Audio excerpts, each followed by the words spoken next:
Ladies and gentlemen.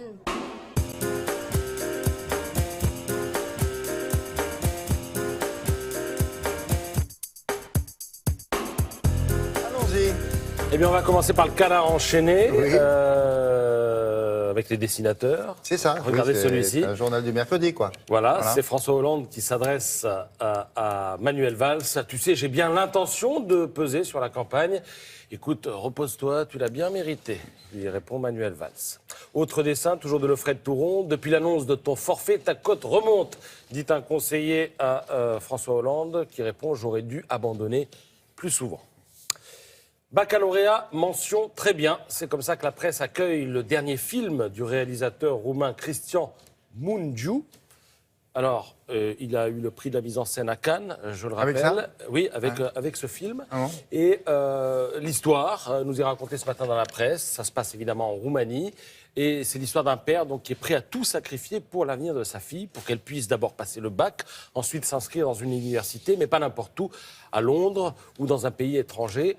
En tout cas, il faut absolument qu'elle quitte la Roumanie pour réussir. Et donc, le père va tout faire. Et ce film montre comment, même débarrassé de Ceausescu, dont je rappelle qu'il a été exécuté en 1989, au moment de la chute du mur de Berlin. Ceausescu, c'était en Roumanie.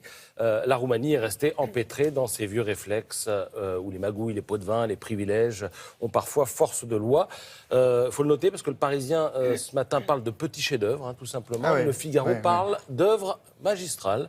Je rappelle que Cristian Mungiu s'était rendu célèbre par le film 4 mois, 3 semaines et 2 jours, qui racontait en quelque sorte la trajectoire d'un avortement.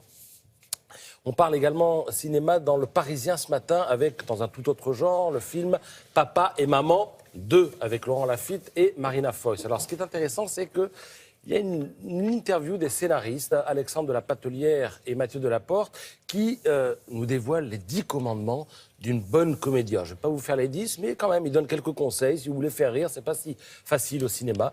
Premier commandement, tu ne parleras que de ce que tu connais. Ils disent, nous sommes des bourges intello-parisiens, on ne va pas faire semblant de faire croire aux gens qu'on est des paysans du Larzac. Donc on parle de ce qu'on connaît. Quatrième commandement, tu prends ton temps. Quand mon fils me reproche de regarder par la fenêtre, dit Alexandre Lapatelière, je lui réponds, je travaille. Commandement numéro 5, se retrouver tous les matins, parler de ce qu'on a vu la veille. Heure fixe, voilà, ouais. heure fixe, 9h30, eux. Ouais. Et C'est ce qu'on fait d'ailleurs autour de la table. Ben, moi, j'ai rendez-vous avec eux, là, Voilà. tous les jours, à partir de 6h30. Heure fixe. et c'est en parlant de ce qu'on a vécu la veille qu'on trouve des situations. Bien sûr. Ensuite, faire des projections test. Alors, au début, ils font une projection test avec 20 personnes, puis avec 400 personnes. Eux-mêmes, comme personne ne les connaît, en tout cas, connaît leur visage, ils se mettent dans la salle, incognito. Et ils disent là, on voit le film un peu différemment. On voit les moments où une idée qu'on voulait faire passer, passe pas du tout. Et du coup, on retourne au montage. Oui, ils retournent au montage. Et ils refont. Ils donnent une version, si ça va pas, hop, Ouais. ils déplacent. Et alors, Pas mal. commandement numéro 10, qui vaut au cinéma, mais aussi dans la vie, dit, à partir du moment où tu es obligé d'expliquer à l'autre pourquoi ta réplique est drôle, c'est que c'est mort. C'est Ça nous drôle arrive du tout. ici, Faut parfois. tout changer. On ne rit pas de ces blagues. Non, et puis si on peut éviter oui, c'est vrai, c'est pas vrai. Hein, c'est vrai. On essaye de pas trop rire de nos propres blagues, surtout avant de les dire.